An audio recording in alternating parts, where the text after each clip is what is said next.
Welcome to my channel. Eid മുബാരക്. ഈദിന് അന്ന് രാവിലെ ഞങ്ങൾ മറുബ ലുലുവിൽ പോയി. അവിടെ മെഹന്തിയൊക്കെ നോക്കി, പക്ഷേ ഇടാനറിയാൻ മേലാത്തതുകൊണ്ട് തിരിച്ച് വെച്ചിട്ട് ഞങ്ങൾ അവിടെ നിന്ന് ഇറങ്ങി. പിന്നെ കുറച്ച് ഫോട്ടോസൊക്കെ എടുത്തു, സാറയുടെ കുറച്ച് വീഡിയോസും എടുത്തു. നമ്മൾ തിരിച്ചങ്ങ് പോന്നു.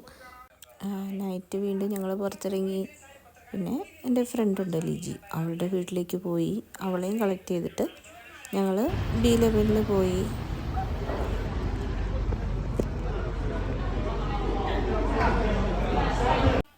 പിന്നെ നമ്മൾ ഓർഡറൊക്കെ ചെയ്ത്, പിന്നെ അത് കഴിഞ്ഞ് നമ്മുടെ ഐറ്റം കിട്ടി.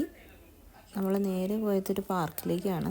നമ്മൾ ഓർഡർ ചെയ്തത് ഐസ്ക്രീം ഫില്ലറ്റും പിന്നെ കുസറിയാണ്, പിസ്തായും പിന്നെ മാംഗോയും. ഐസ്ക്രീം ഫില്ലറ്റ് എനിക്ക് നന്നായിട്ട് ഇഷ്ടപ്പെട്ടു, പക്ഷെ മറ്റേത് കുറച്ച് ഹെവിയാണ്. പിന്നെ പിള്ളേരവിടെ സ്ലൈഡും സ്വിങ്ങും ഒക്കെ ഉണ്ട്, അവിടെ കളിച്ചു. ഞങ്ങൾ ഇതും കുറച്ച് നേരം ഇരുന്ന് കളിച്ചിട്ട് വീട്ടിലേക്ക് അങ്ങ് തിരിച്ചു പോന്നു. പിന്നെ ഇതൊക്കെയാണ് കേട്ടോ ഞങ്ങൾ ലുലുവിൽ പോയി എടുത്ത ഫോട്ടോസ്.